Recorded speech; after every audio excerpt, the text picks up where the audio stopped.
সপ্তাহের প্রথম দিনে লোকসভা ভোটের প্রচারে তৃণমূল সুপ্রিমো ভোটের প্রচারে জোড়াসভা মুখ্যমন্ত্রী মমতা বন্দ্যোপাধ্যায়ের। বর্ধমান দুর্গাপুর লোকসভা কেন্দ্রে প্রথম জনসভা করবেন তিনি। বর্ধমান উত্তর বিধানসভা এলাকায় ওই সভা হয়। পরপর অভিনেত্রী শতাব্দী রায়ের সমর্থনেও জনসভা করেন তিনি। সোমবার সপ্তাহের প্রথম দিনে মুখ্যমন্ত্রী মমতা বন্দ্যোপাধ্যায়ের মতোই জোড়া সভা রয়েছে অভিষেক বন্দ্যোপাধ্যায়ের। তৃণমূলের সর্বভারতীয় সাধারণ সম্পাদক প্রথম জনসভা করেন বোলপুর লোকসভায়। সেখানে তিনি জনসভা করেন বিদায়ী সাংসদ তথা তৃণমূল প্রার্থী অসিত মালের সমর্থনে। এরপর অভিষেক যান হুগলি লোকসভা এলাকায়। সেখানে প্রার্থী অভিনেত্রী রচনা বন্দ্যোপাধ্যায়ের প্রচারে অংশগ্রহণ করেন অভিষেক বন্দ্যোপাধ্যায়। নদিয়ার কৃষ্ণনগর লোকসভা কেন্দ্রের বিজেপি প্রার্থী অমৃতা রায়ের সমর্থনে এবার শহরতলিতে রোড শো করলেন দেশের স্বরাষ্ট্রমন্ত্রী অমিত শাহ। সোমবার নদিয়ার কৃষ্ণনগরের প্রাণকেন্দ্র সদর মোড় থেকে শুরু করে প্রায় 3 কিলোমিটার পথ হয়ে রোড শো করেন অমিত শাহ। প্রকাশিত হলো আইসিএসসি এবং আইএসসির রেজাল্ট। আইসিএসসি পরীক্ষায় ছাত্রীদের পাশের হার 99.65%, অন্যদিকে ছাত্রদের পাশের হার 93.31%।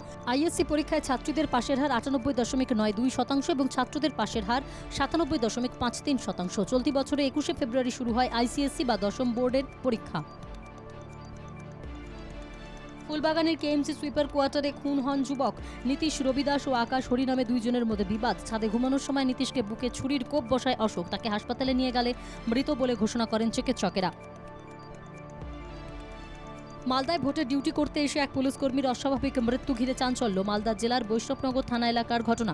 বছর 43-এর ওই পুলিশকর্মীর নাম নবীন মুক্তান, বাড়ি দার্জিলিং জেলার লামা রোডের 22 নম্বর ওয়ার্ডে। গড়িয়ার 52 থেকে উদ্ধার আগ্নেয়াস্ত্র। আশুতোষ কলেজের 3য় বর্ষের এক ছাত্রসহ গ্রেফতার 2। বিজয় হালদার ওরফে ভুতুম, হিরণময় নস্কর ওরফে রানা। এদের কাছ থেকে উদ্ধার একটি 1 শাটার, 2টি 7mm পিস্তল, লাইভ কার্তুজ, 30 রাউন্ড বারুদ, 5 কেজি। ভোটের মুখে পান্ডুয়ায় বোমা বিস্ফোরণ। বোমা ফেটে মৃত এক। বল ভেবে খেলতে গিয়ে বিস্ফোরণে জখম 3 কিশোর। পান্ডুয়া হাসপাতালে তাদের নিয়ে গেলে একজনের মৃত্যু হয়, 2 জন আশঙ্কাজনক অবস্থায় চুচুড়া ইমামবাড়া হাসপাতালে চিকিৎসাধীন। ঘটনার তদন্তে হুগলি গ্রামীণ থানার পুলিশ। পূর্ব কলকাতা জলাভূমি এলাকায় হোর্ডিংয়ে দাপটের বিষয়টি নিয়ে গত মাসে জাতীয় পরিবেশ আদালতে মামলা হয়েছিল। সেই মামলার পরিপ্রেক্ষিতে পরিস্থিতি খতিয়ে দেখতে 3 সদস্যের কমিটি গড়ল পরিবেশ আদালত।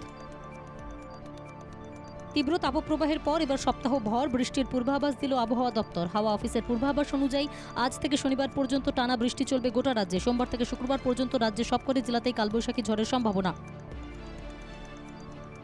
আগেই আপ ছেড়েছিলেন দিল্লির প্রাক্তন মন্ত্রী রাজকুমার আনন্দ। কেজরিওয়ালের দলের বিরুদ্ধে দলিতদের গুরুত্ব নেই, এই অভিযোগে দল ত্যাগ করেন তিনি। এবার বহুজন সমাজ পার্টিতে যোগদান করেন আনন্দ। প্রার্থী হবেন নয়াদিল্লি আসনে। যোগ্যতার নিরিখে নয়, আনুগত্যের নিরিখে দেশের বিশ্ববিদ্যালয়গুলিতে উপাচার্য নিয়োগ হচ্ছে, এমনই অভিযোগ তুলেছিলেন রাহুল গান্ধী। রাহুলের মন্তব্যের বিরুদ্ধে খোলা চিঠি লিখলেন প্রায় 200 জন বিশ্ববিদ্যালয়ের উপাচার্য। চিঠিতে রাহুলের বিরুদ্ধে আইনি পদক্ষেপের আর্জি জানানো হয়েছে শিক্ষাবিদদের তরফে। আমেঠিতে কংগ্রেসের পার্টি অফিসে হামলা চালালো কিছু অজ্ঞাত পরিচয় দুষ্কৃতী। অফিসে হামলার পাশাপাশি বাইরে রাখা একাধিক গাড়িতে ভাঙচুর চালানো হয়। এই ঘটনার রীতিমতো শোরগোল শুরু হয়। শিলাবৃষ্টির জেরে বিপর্যস্ত মণিপুর। ব্যাপক শিলাবৃষ্টির দিনে রাস্তার উপর জমছে বরফের চাদর। ক্ষতিগ্রস্ত বিঘার পর বিঘা জমি। ভেঙেছে একাধিক পাকা বাড়ি। ক্ষতিগ্রস্তদের প্রশাসনিক সাহায্যের আশ্বাস মুখ্যমন্ত্রীর। ভারতে তৈরি হওয়া এভারেস্টের মশলায় নাকি বিষ রয়েছে, এমনই অভিযোগ করেছিল সিঙ্গাপুর সরকার। এবার সেই অভিযোগ ওড়ালো কেন্দ্রের অধীনস্থ সংস্থা ফুড সেফটি অ্যান্ড স্ট্যান্ডার্ডস। তারা এক বিবৃতিতে জানিয়েছে, জনসাধারণের কথা মাথায় রেখে মশলায় নিয়ন্ত্রণ রেখেই মেশানো হয় কীটনাশক। লোকসভা নির্বাচনের মাঝে ফের বিপুল টাকা উদ্ধার করল কেন্দ্রীয় তদন্তকারী সংস্থা। এবারের ঘটনাস্থল ঝাড়খণ্ডের রাঁচি।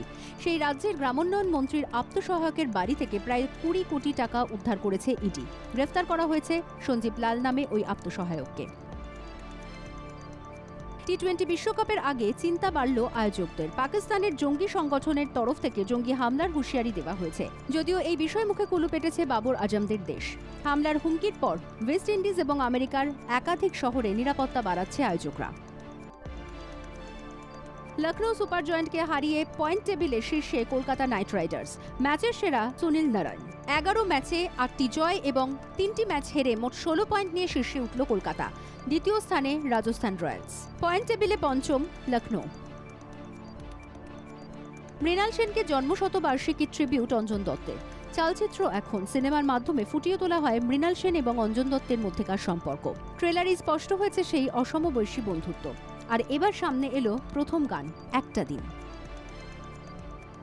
হীরামান্ডি সেটে জোর ধমক অদিতিকে, রীতিমতো উপোস করিয়ে রেখেছিলেন সঞ্জয় লীলা ভনসালী। কোনো ধরনের খামতি কিংবা গাফিলতি মোটেও পছন্দ নয় সঞ্জয় লীলা ভনসালী। এবার হীরামান্ডির শুটিং চলাকালীন অদিতিকে প্রায় উপোস করিয়ে রাখেন তিনি।